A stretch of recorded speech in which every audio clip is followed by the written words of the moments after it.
नमस्कार, स्वागत है आप सभी का संसद टीवी पर। मैं हूं अनुराग पुनेठा आपके साथ हाजिर है दिन भर की बड़ी और अहम खबरों के साथ। लेकिन बुलेटिन में सबसे पहले बात सुर्खियों से। आतंकवाद के खिलाफ जीरो टॉलरेंस की नीति। जम्मू कश्मीर में गृह मंत्री अमित शाह ने सुरक्षा बलों का बढ़ाया हौसला। कहा, शांति और विकास को बाधित करने की हरगिज इजाजत नहीं। पुलवामा सीआरपीएफ हमले के शहीदों को दी श्रद्धांजलि।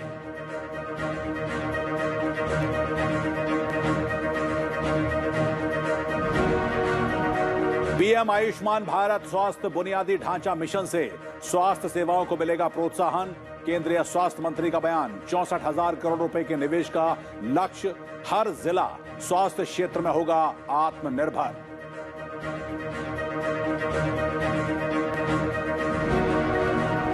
कोरोना के नए वेरिएंट को लेकर सतर्क भारत। जांच में जुटी टीम। अमेरिका का कोविड-19 रोधी टीका लगवाने वाले अंतर्राष्ट्रीय यात्रियों के लिए 8 नवंबर से सारी पाबंदियां हटाने का ऐलान।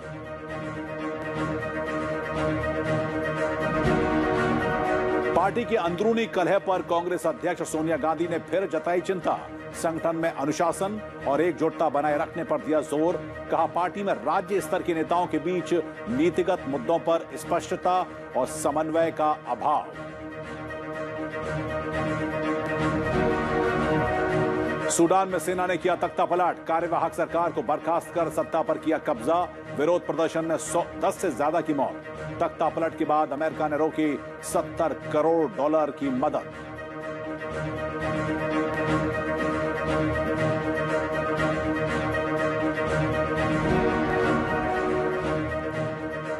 सुर्खियों के बाद अब खबरें विस्तार से। केंद्रीय गृह मंत्री अमित शाह ने आज पुलवामा में 2019 के आतंकी हमले में शहीद केंद्रीय रिजर्व पुलिस बल के 40 जवानों को श्रद्धांजलि दी। उन्होंने शहीद स्मारक में श्रद्धांजलि देते हुए पुष्प चक्र अर्पित किया। केंद्रीय गृह मंत्री ने कहा कि देश की रक्षा के लिए सैनिकों का समर्पण और सर्वोच्च बलिदान आतंकवाद के समूल नाश के हमारे संकल्प को और दृढ़ करता है। अमित शाह ने यहां पर वीर बलिदानियों की स्मृति में वृक्षारोपण भी किया। पुलवामा में ही फरवरी 2019 में पाकिस्तान प्रायोजित आतंकवादियों के एक आत्मघाती कार हमलावर ने सीआरपीएफ के काफिले पर हमला किया था, जिसमें कि 40 जवान शहीद हो गए थे।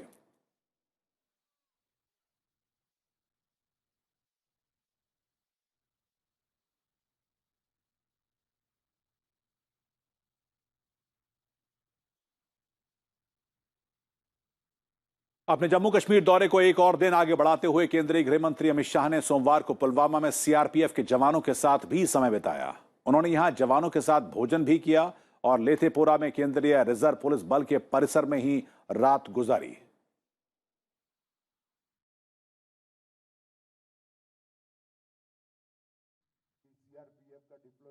केंद्रीय गृह मंत्री ने यहां पर जवानों को भी संबोधित किया और जोर देकर कहा कि सरकार का मकसद जम्मू कश्मीर से आतंकवाद का सफाया करना और नागरिक हत्याओं को पूरी तरह से बंद करना है। अमित शाह ने कहा कि केंद्र की नरेंद्र मोदी सरकार की आतंकवाद को लेकर जीरो टॉलरेंस की नीति है।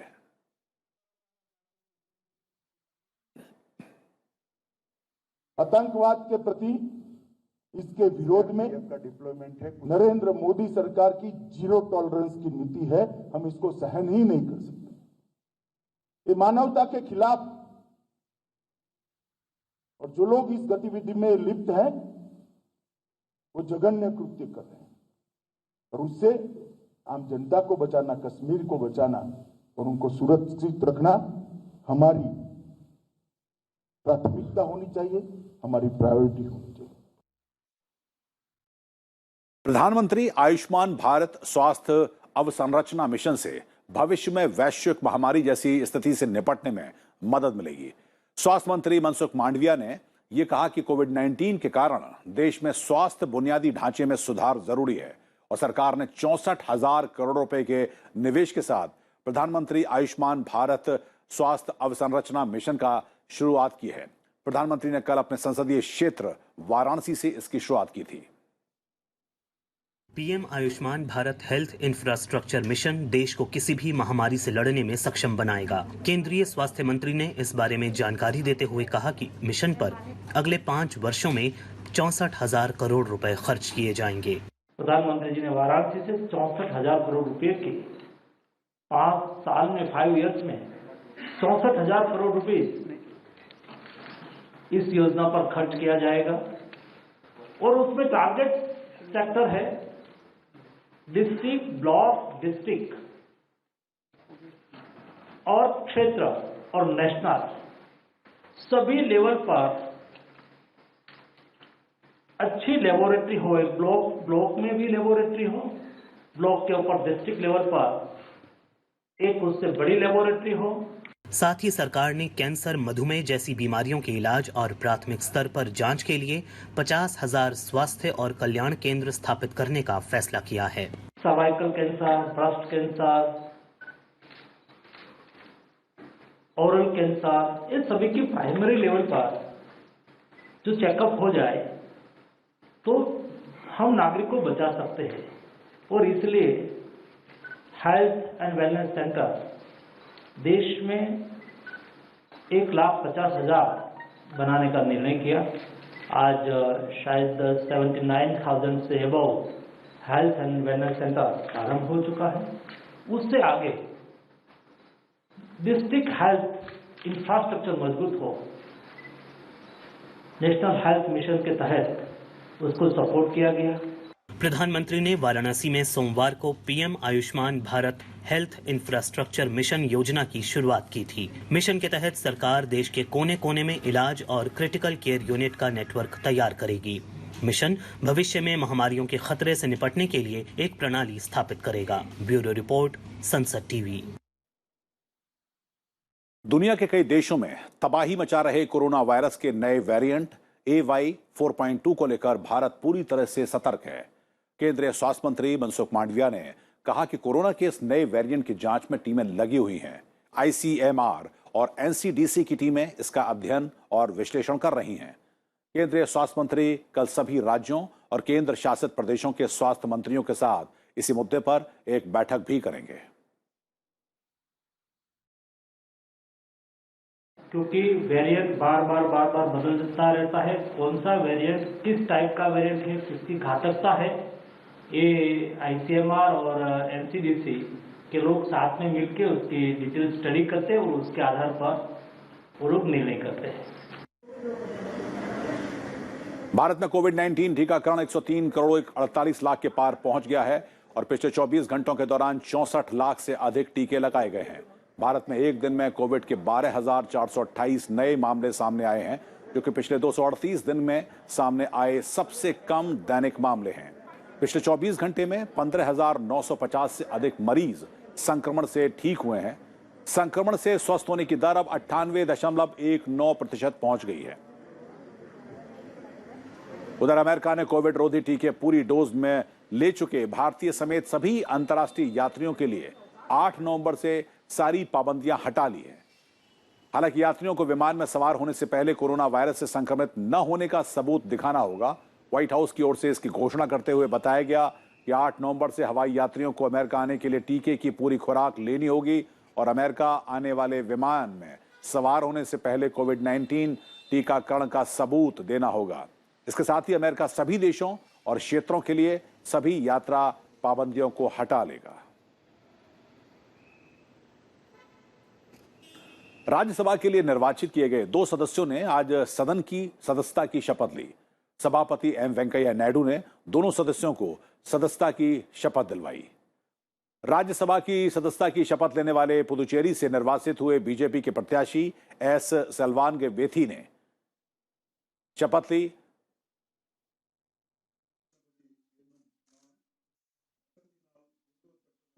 और उधर पश्चिम बंगाल से राज्यसभा के निर्वाचित टीएमसी उम्मीदवार सुष्मिता देव को भी सभापति ने सदन की सदस्यता की शपथ दिलाई। इस मौके पर संसदीय कार्य मंत्री प्रहलाद जोशी, केंद्रीय मंत्री मुख्तार अब्बास नकवी समेत कई गणमान्य हस्तियां मौजूद रहीं।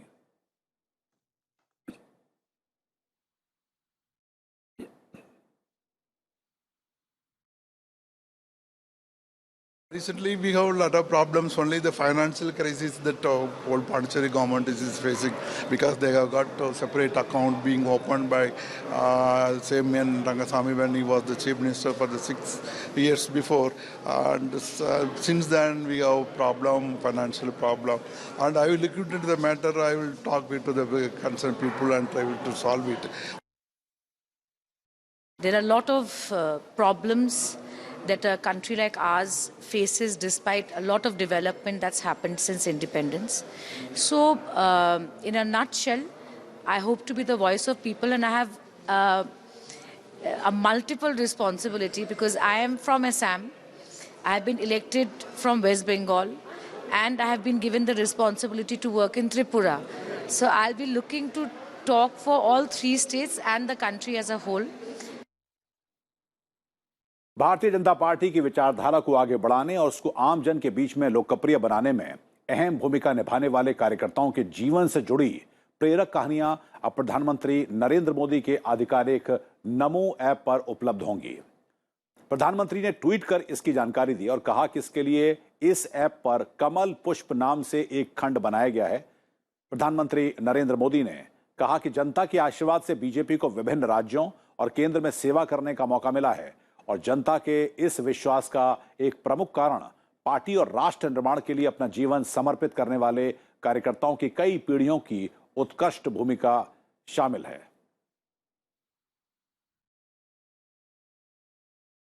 प्रधानमंत्री इस महीने की 28 तारीख को वर्चुअल रूप से 18वें आसियान भारत शिखर सम्मेलन में हिस्सा लेंगे। शिखर सम्मेलन में आसियान देशों के राष्ट्राध्यक्ष और शासनाध्यक्ष हिस्सा लेते हैं। इसके लिए वो 27 अक्टूबर को ईस्ट एशिया सम्मेलन में हिस्सा लेंगे। 18वां आसियान भारत शिखर सम्मेलन कोरोना महामारी, अंतर्राष्ट्रीय विकास, व्यवसायों समेत दूसरे अहम मुद्दों पर केंद्रित होगा। महामारी के बाद आर्थिक सुधारों समेत अहम क्षेत्रीय और अंतर्राष्ट्रीय मुद्दों पर भी चर्चा होगी। इसके साथ ही सम्मेलन में रणनीतिक साझेदारी की स्थिति की समीक्षा, स्वास्थ्य, व्यापार और वाणिज्य, कनेक्टिविटी, शिक्षा और संस्कृति समेत प्रमुख क्षेत्रों में हुई प्रगति का जायजा लिया जाएगा। आसियान भारत रणनीतिक साझेदारी संयुक्त रूप से भौगोलिक, ऐतिहासिक और सभ्यतागत संबंधों की मजबूत नींव है। आसियान भारत की एक्ट ईस्ट नीति और भारत प्रशांत क्षेत्र की व्यापक दृष्टि का केंद्र बिंदु है। 2022 में आसियान भारत संबंधों के 30 साल पूरे होंगे। विदेश मंत्री डॉक्टर एस जयशंकर ने अगस्त में आसियान देशों के विदेश मंत्रियों की बैठक और पूर्वी एशिया शिखर सम्मेलन EAS के विदेश मंत्रियों की बैठक में भाग लिया था। वाणिज्य और उद्योग राज्य मंत्री अनुप्रिया पटेल ने पिछले महीने आसियान देशों के वित्त मंत्रियों के साथ परामर्श में भाग लिया था। आसियान भारत शिखर सम्मेलन प्रत्येक वर्ष आयोजित किया जाता है। इसमें भारत को आसियान देशों से जुड़ने का मौका मिलता है। प्रधानमंत्री ने पिछले साल नवंबर में वर्चुअल रूप से आयोजित किए गए 17वें आसियान भारत शिखर सम्मेलन में भी भाग लिया था। प्रधानमंत्री इससे पहले 27 तारीख को होने वाले 16वें पूर्वी एशिया शिखर सम्मेलन में भी भाग लेंगे। पूर्वी एशिया शिखर सम्मेलन भारत प्रशांत देशों का मंच है। 2005 में अपनी स्थापना के बाद से इसने पूर्वी एशिया में रणनीतिक और भू राजनीतिक विकास में अहम भूमिका निभाई है। पूर्वी एशिया शिखर सम्मेलन में भारत, चीन, जापान, दक्षिण कोरिया, ऑस्ट्रेलिया, न्यूजीलैंड, संयुक्त राज्य अमेरिका और रूस के अलावा आसियान के देश शामिल हैं। भारत पूर्वी एशिया शिखर सम्मेलन का संस्थापक सदस्य है। साथ ही पूर्वी एशिया शिखर सम्मेलन को मजबूत करने और समकालीन चुनौतियों से निपटने के लिए इसे और अधिक प्रभावी बनाने के लिए प्रतिबद्ध है। ब्यूरो रिपोर्ट, संसद टीवी। कांग्रेस अध्यक्ष सोनिया गांधी ने एक बार फिर से पार्टी की अंदरूनी कलह पर चिंता जताई है। कांग्रेस वर्किंग कमेटी की बैठक में उन्होंने निजी महत्वाकांक्षाओं से ऊपर उठकर पार्टी को मजबूत करने पर जोर दिया। सोनिया गांधी ने यह भी कहा कि नीतिगत मुद्दों पर राज्य स्तर के नेताओं में वैचारिक स्पष्टता और एकजुटता की कमी दिखाई देती है। पार्टी मुख्यालय में हुई इस बैठक में कांग्रेस के पूर्व अध्यक्ष राहुल गांधी, पार्टी महासचिव प्रियंका गांधी वाड्रा, संगठन महासचिव केसी वेणुगोपाल और पार्टी महासचिव प्रभारी के अलावा प्रदेश कांग्रेस कमेटियों के अध्यक्ष भी शामिल हुए। अनुशासन के लिए यह अनिवार्य है कि मेरी आवाज एक हो, मेरे यहां से दो स्वर ना हो, मेरा और दिनेश गुंडू राव जी का स्वर अलग अलग ना हो। हम दोनों मिलकर न्याय और असमानता के खिलाफ लड़े। यही उनकी नसीहत है और मुझे लगता है कि बड़े से बड़े नेता और छोटे से छोटे कार्यकर्ता को पार्टी की अध्यक्षा जी की इस नसीहत को सकारात्मक रवैये से अपनी अंतरात्मा में ढालकर जरूर सोचना चाहिए। और वक्त तो चला एक छोटे से ब्रेक का। ब्रेक के बाद भी आपको देश और दुनिया की खबरों से कराएंगे रूबरू। आप बने रहिए हमारे साथ।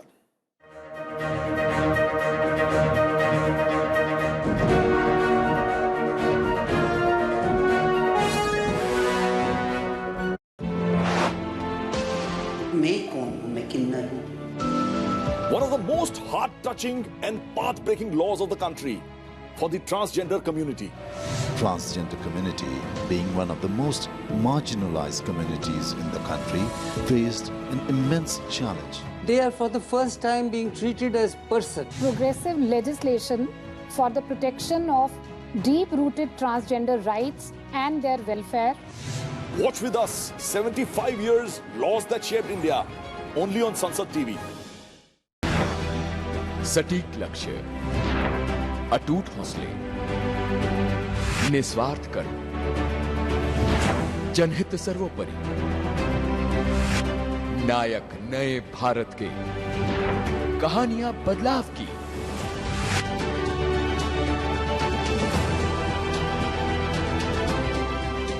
ये भी नायक सिर्फ संसद टीवी पर। No force can stop the change whose time has come.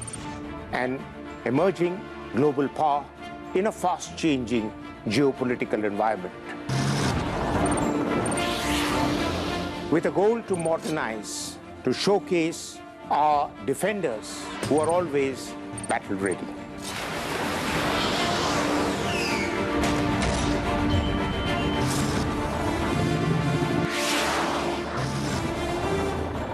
Watch our special presentations featuring India's defense forces and their capabilities in The Defenders, only on Sansad TV.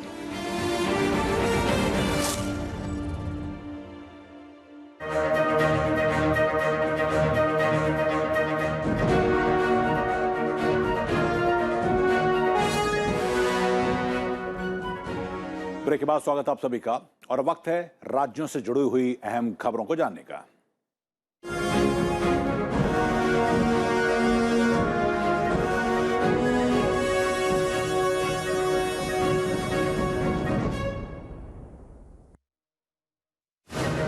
केंद्रीय मंत्री नितिन गडकरी ने ज्ञान आधारित ऐप और प्लेटफॉर्म कंसल्ट जारी किया है।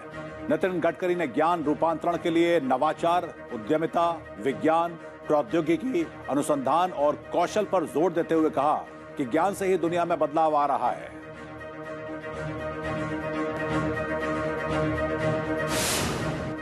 नागरिक उड्डयन मंत्री ज्योतिरादित्य सिंधिया ने शिलांग डिब्रूगढ़ मार्ग पर सीधी उड़ान को वर्चुअल माध्यम से झंडी दिखाई। इसके साथ ही पूर्वोत्तर में हवाई अड्डों की संख्या 15 हो गई है। सिंधिया ने कहा कि सरकार अंतिम छोर तक हेलीकॉप्टर सेवा बढ़ाने पर जोर दे रही है।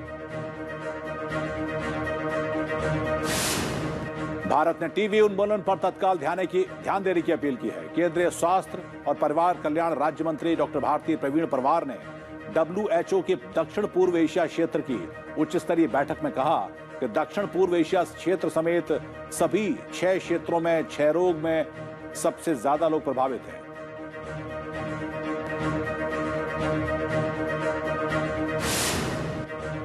सूरत की एक अदालत ने कांग्रेस नेता राहुल गांधी को आपराधिक मानहानि के एक मामले में बयान दर्ज कराने के लिए 29 अक्टूबर पेश होने का आदेश दिया है। 2019 के लोकसभा चुनावों में एक रैली में मोदी उपनाम को लेकर उन्होंने टिप्पणी की थी, जिसके खिलाफ मानहानि का केस दर्ज कराया गया था।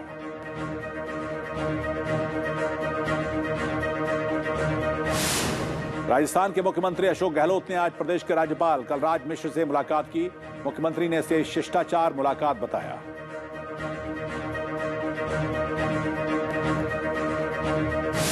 दिल्ली के मुख्यमंत्री अरविंद केजरीवाल ने आज अयोध्या के हनुमानगढ़ी मंदिर में पूजा अर्चना की। इसके बाद उन्होंने राम जन्मभूमि में भगवान राम की पूजा अर्चना की और कहा कि वो अयोध्या आकर अभिभूत है।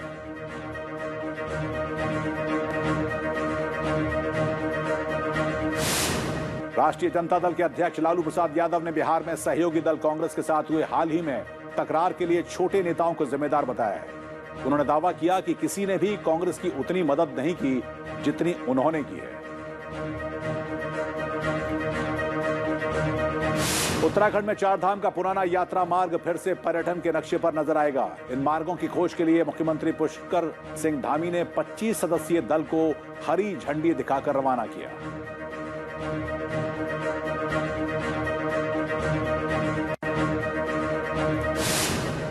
सुप्रीम कोर्ट ने सरकारी नौकरियों में अनुसूचित जाति और अनुसूचित जनजाति को पदोन्नति में आरक्षण देने के मुद्दे पर अपना फैसला सुरक्षित रख लिया है। केंद्र की दलील है कि एससी और एसटी वर्ग के लोगों के लिए समूह ए श्रेणी की नौकरियों में उच्च पद पर पहुंचना कठिन है।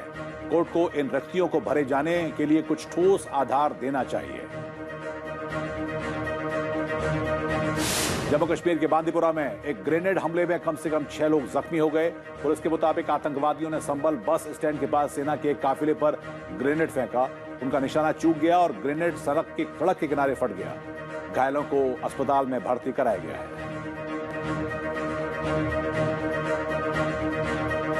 उत्तर प्रदेश 3 करोड़ लोगों को पूर्ण टीकाकरण कराने वाला देश का पहला राज्य बन गया है। कुल टीकाकरण में भी राज्य पहले स्थान पर है।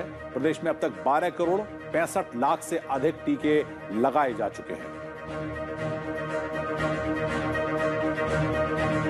आजादी का अमृत महोत्सव मनाते हुए बीएसएफ की साइकिल रैली कल गुजरात की केवड़िया पहुंचेगी। आज साइकिल रैली वडोदरा पहुंची, जहां पर उनका स्वागत किया गया। साइकिल रैली 17 अक्टूबर को राजस्थान के जैसलमेर से रवाना हुई थी।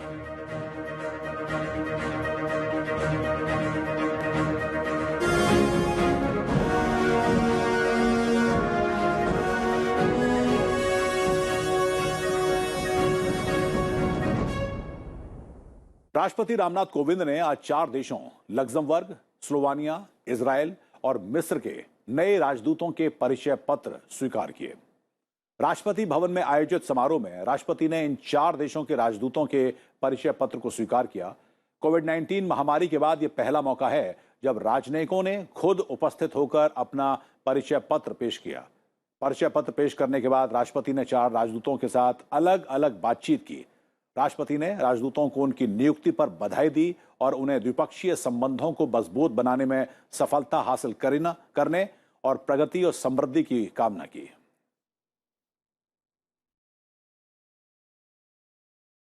भारत के शुरुआती हिंदी समाचार पोर्टल प्रभासाक्षी.com की 20वीं वर्षगांठ पर लोकसभा अध्यक्ष ओम बिरला ने बधाई दी है।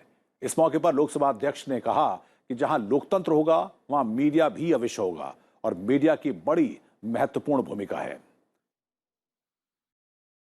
जिन्होंने स्वतंत्र और निष्पक्ष और निडर पत्रकारिता के माध्यम से देश में जन चेतना का काम किया था और आज भी हमारा मीडिया जगत उसी तरीके से लोकतंत्र के अंदर शासन और प्रशासन को जवाबदेह बनाने के लिए लोकतंत्र की इस पीढ़ी के अंदर भी मीडिया की महत्वपूर्ण भूमिका है।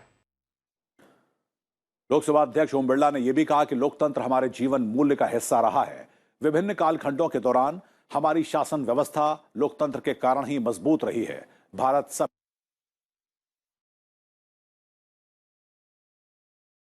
विभिन्न कालखंडों के अंदर हमारी शासन व्यवस्था जो रही है वो लोकतंत्र के कारण ही मजबूत रही है।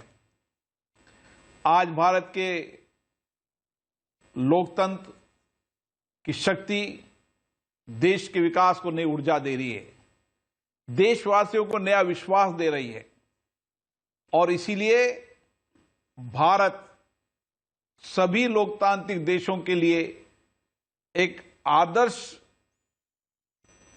लोकतंत्र के लिए प्रेरणा स्रोत भी है और हमारे लोकतंत्र के मूल्यों को सभी देश अपनाना भी चाहते हैं, समझना भी चाहते हैं।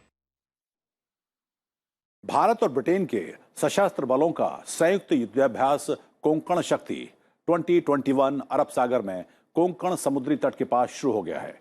समुद्र में पहली बार तीनों सेनाओं का परस्पर युद्धाभ्यास में शामिल टुकड़ियों प्रतिद्वंदी बलों के रूप में शामिल किया गया है। युद्धपोत INS चेन्नई के साथ पश्चिमी वेड़े का नेतृत्व फ्लैग ऑफिसर कमांडिंग कर रहे हैं। दूसरे दल में ब्रिटेन का लड़ाकू विमान HMS क्वीन एलिजाबेथ, ब्रिटेन और नीदरलैंड की नौसेना के युद्धपोत और भारतीय युद्धपोत शामिल हैं।